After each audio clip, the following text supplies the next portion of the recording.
Señora presidenta, hoy abordamos una cuestión que todo el mundo, vote lo que vote y tenga las simpatías que tenga las preferencias electorales que tenga, sabe que es una necesidad acuciante, sabe que es un drama social y sabe que es un clamor. Un drama que afecta a todas las españolas y los españoles, pero particularmente a los jóvenes. El derecho a la vivienda, el derecho a tener un hogar en el que construir un proyecto de vida, el derecho a elegir si se quiere vivir solo o se quiere vivir en pareja, con amigos, con hijos, cerca de tus padres o de tu familia, en tu pueblo, en tu barrio, hoy no se está cumpliendo en España. Demasiada gente en nuestro país sabe lo que es vivir con la angustia permanente de que te puedan subir el alquiler, de que te echen de tu casa porque no puedes afrontar 100, 200, 300 o 400 euros más. Y la angustia de saber que ahí fuera, en el mercado, quizá tampoco pueda existir otro alquiler que te puedas permitir. Demasiada gente sabe lo que es vivir con la incertidumbre y el agobio del que lo más probable es que tengas que mudarte de barrio, cambiar a tus hijos de colegio, cambiar las rutas de transporte, tener que cambiar el conjunto de tu vida y de tus relaciones comunitarias. Demasiada gente sabe lo que es la vergüenza de tener que volver a casa de tus padres, de tener que seguir compartiendo piso a los 40 o de tener que seguir conviviendo con una persona con quien no quieres seguir conviviendo pero que necesitas para poder pagar el alquiler o para poder afrontar la hipoteca. Demasiada gente sabe lo que es no encontrar casa en tu pueblo, en tu ciudad, porque tienes la mala suerte de haber nacido en una zona turística en la que solo te hacen contratos de septiembre hasta junio, porque el resto están reservados a multiplicar las ganancias con el alquiler turístico. Demasiada gente simple y llanamente no puede construir proyectos de vida en nuestro país. Y esto no es una casualidad. Esto tampoco es reciente. Esto no es algo que de repente acabe de suceder. Es algo que se viene cultivando desde hace mucho tiempo. Es el resultado de un desequilibrio profundo de poder en nuestro país, entre una minoría propietaria que impone sus condiciones y una mayoría que se ve sometida a condiciones que no puede elegir. Hay quienes defienden desde posiciones que se autodenominan liberales, que este problema se arregla solo, que lo que hay que hacer es dejar al mercado porque lo va a arreglar solo y que toda intervención pública se convertiría en un boomerang que acabaría empeorando la situación y, en este caso, elevando los precios. Vamos a poner dos ejemplos porque las ideas se miden en sus efectos. La gente que dice que cualquier intervención pública lo que va a hacer es encarecer los precios, decía lo mismo, por ejemplo, con la intervención de los mercados energéticos en España. Si el Estado asume sus responsabilidades y interviene en la fijación de precios de la energía, lo que pasará es que los precios se dispararán. ¿Qué ha sucedido? Que hoy tenemos la energía mucho más barata que la media de la Unión Europea gracias a una intervención pública decidida al lado de las familias y no al lado de las grandes energéticas. Segundo ejemplo de esta supuesta idea que dice no, es que si el Estado interviene los precios se disparan.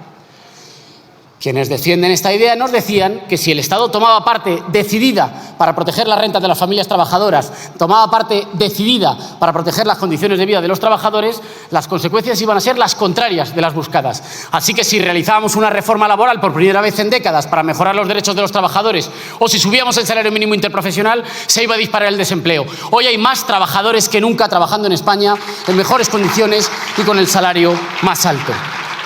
En realidad, el debate no es un debate sobre si tiene que haber intervención pública en el mercado de la vivienda o no. Es el debate sobre si por primera vez esta intervención se hace para garantizar los derechos de quienes necesitan una vivienda y no pueden elegir, o la intervención pública se sigue haciendo al dictado de los grandes tenedores de vivienda, de las oligarquías rentistas y de los fondos buitres y de los bancos. En este caso, además, es particularmente sangrante, porque saben ustedes que el mercado de la vivienda es un mercado muy imperfecto. No existen los mercados perfectos, salvo en la cabeza de tipos, no sé, como Milei. El mercado de la vivienda es un mercado particularmente imperfecto. En primer lugar, porque la demanda es inelástica. La gente no puede elegir libremente si alquila o si compra una casa. La gente no puede elegir no consumir, no acudir al mercado de la vivienda. Sean cuales sean los precios, sean cuales sean los abusos, sean cuales sean las condiciones, la gente no es libre para decidir no alquilar o no comprar una casa. Igual que pasa, por ejemplo, en la sanidad. La gente no es libre para decidir no curarse si está enferma. Por eso hace tiempo que decidimos que la sanidad la sacábamos del mercado para garantizar un derecho. Lo que hicimos con la sanidad y generó tranquilidad, es hora de hacerlo ya de una vez con la vivienda. Y en segundo lugar, porque el mercado de la vivienda es un mercado oligopólico, donde la gran propiedad está concentrada en muy pocas manos que así pueden imponer sus condiciones, pueden abusar, pueden encontrarle rendijas a las normas, pueden marcar condiciones a las que el resto simple y llanamente no puede escaparse, simple y llanamente le toca decir que sí, y eso no es ningún tipo de libertad. Les doy dos datos. Una que no es del Sindicato de Inquilinos, que es del portal inmobiliario Idealista. Los dos mayores caseros en España son no una abuela que con un piso complementa la pensión, eso es un animal mitológico detrás del cual ustedes se esconden. Son CaixaBank y el fondo buitre Blackstone. El segundo dato, en Barcelona casi la mitad de los pisos en alquiler son de propietarios que tienen 6 o más viviendas. 6 o más viviendas no es un pequeño propietario que tiene que compensar su salario con un poquito una vivienda. Alguien que tiene 6 o más viviendas es alguien que todos los días puede permitirse no trabajar viviendo exclusivamente de las rentas, sin generar un solo empleo, sin generar valor añadido, sin modernizar nuestro país, detrayendo recursos de la economía productiva para ponerlos al servicio de la economía rentista. Que en España los precios de la vivienda estén disparados no es una desgracia, no es una casualidad, es simple y llanamente el resultado del desmesurado poder de una minoría por encima de la mayoría, y es necesario que este Congreso empiece a tomar cartas en el asunto. Todos ustedes que muchas veces mencionan permanentemente la Constitución para tirársela a la cabeza de otros, se olvidan sistemáticamente de los artículos que no le gustan. El otro día lo dijo la vicepresidenta Yolanda Díaz: no se puede ser constitucionalista a tiempo parcial. Todos los españoles tienen derecho a disfrutar de una vivienda digna y adecuada. ¡Ojo! Los poderes públicos promoverán las condiciones necesarias y establecerán las normas pertinentes para hacer efectivo ese derecho, regulando la utilización de suelo de acuerdo con el interés general para impedir la especulación. No es la Constitución de la Unión Soviética, es la Constitución española. En este caso, después de mucho tiempo de haber fomentado un modelo en el que se intentaba construir un bloque inmobiliario rentista, en el que la clase media aspiraba a poder tener una casa que le dejara en herencia a los hijos, que compensara las rentas cada vez más insuficientes del trabajo, lo que ha sucedido es que ese modelo se ha hecho insostenible. Y como se ha hecho insostenible, a todos los españoles, también a sus votantes, les resulta una fuente cada vez mayor de angustia, de incertidumbre, de quebraderos de cabeza, de miedo, de inseguridad, conseguir tener una vivienda. En ese sentido, los legisladores vamos tarde. Y vamos tarde también porque a cada medida que hemos adoptado, los propietarios han conseguido brechas, rendijas por las que colarse para no cumplir la ley. Un ejemplo es la propuesta que traemos hoy. El alquiler de temporada se ha convertido en una rendija por la cual los propietarios pueden cometer fraude de ley. Por ejemplo, hoy se están usando contratos de temporada y de habitaciones para esquivar la ley de arrendamientos urbanos y la regulación de alquileres. Por ejemplo, la ley de arrendamientos urbanos obliga al arrendador a realizar contratos de 5 o 7 años durante los cuales no se puede subir más allá del IPC el precio del alquiler. ¿Qué hacen muchos propietarios? Hacen un uso fraudulento de los contratos de temporada y, por tanto, pueden subir el precio de alquiler año a año o echar a los inquilinos. Cuando nosotros estamos proponiendo esta PL, esta proposición de ley, estamos diciendo que hay que hacer cambios muy concretos, cambios quirúrgicos que ayuden a solucionar esta rendija y que ayuden a darle garantías a quienes necesitan un alquiler a un precio asequible. Hoy es norma general las subidas arbitrarias cuando llega junio o cuando llega la nueva temporada. Con esta propuesta de ley limitamos la duración máxima de contratos de alquiler temporales o de habitaciones a 6 meses. Superados 2 periodos de 6 meses encadenados, se considerará un contrato de vivienda habitual y se aplicará, como debe ser, la ley de arrendamientos urbanos. En segundo lugar, se acabó la barra libre para el propietario, no podrá ser él el que decida que se trata de un alquiler de temporada. Con esta proposición de ley se introduce la obligación de justificar la necesidad de la temporalidad.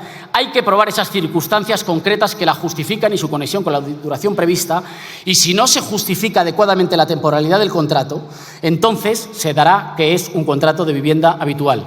En tercer lugar, se acabó tener que hacerte cargo de los desperfectos de una vivienda que no es tuya. Esta proposición de ley iguala los derechos de los inquilinos a los de vivienda habitual. Y si tienes desperfectos o reparaciones en tu casa, esas reparaciones las pagan los caseros como tienen que hacer si es una vivienda de alquiler para vivienda permanente.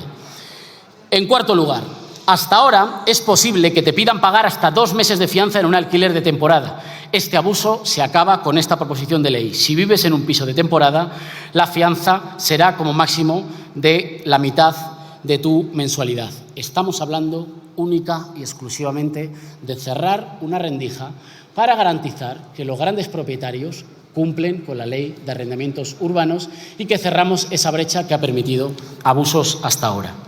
Lo quiero decir de manera muy clara.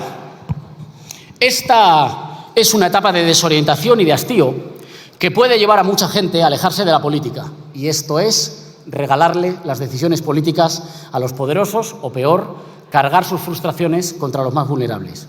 Frente a eso es necesario recuperar la iniciativa, salir de la defensiva y dar pasos que demuestren que se puede seguir avanzando y hacer más fuertes a los más débiles, con más confianza en sus propias fuerzas, con más herramientas y más autonomía para ir por más. En un momento de bloqueo y de bucle en el sistema político, la solución que puede desequilibrar a favor de la conquista de derechos y, por tanto, de la limitación del poder absoluto de los amos del dinero, en este caso está fuera, está en la activación popular. Lo digo muy claro, esta ley no es nuestra. Esta ley es la ley de los movimientos sociales, de los colectivos vecinales, de las organizaciones de defensa del derecho a la vivienda, del sindicato de yugateras, del sindicato de inquilinos. Y es una ley que no nos han pedido que hagamos. Este esquema a nosotros, defensores de la autonomía, nunca nos ha gustado. No es que haya gente que en lo social proteste y después nos pidan que hagamos leyes. No es que ellos se ocupan de lo social y nos piden a nosotros que hagamos nuestro trabajo en lo político. Esta es una ley que han hecho las organizaciones de la vivienda. Es una ley que, por supuesto, está abierta a las negociaciones, pero es una ley solvente, es una ley justa, es una ley precisa que ayuda a resolver una brecha por la que se están colando muchos abusos. Es una ley que nosotros vehiculamos, que nosotros negociamos, que nosotros defendemos y que nosotros impulsamos, pero no lo hemos hecho solos. Esta ley la firmaron también en su día Esquerra Republicana de Cataluña, Bildu, el Bloque Nacionalista Galego y Podemos. Queremos agradecerle a todas las organizaciones y a toda la militancia su empuje y su trabajo solvente. Queremos agradecerle, y quiero agradecerle en particular, a las compañeras y a los compañeros que en el Grupo Plurinacional de Sumar trabajan en la vivienda. Y quiero agradecerle particularmente a Galapín por ese optimismo radical, inquebrantable, que hace que las cosas finalmente sean posibles. Miren, acabo, señora presidenta.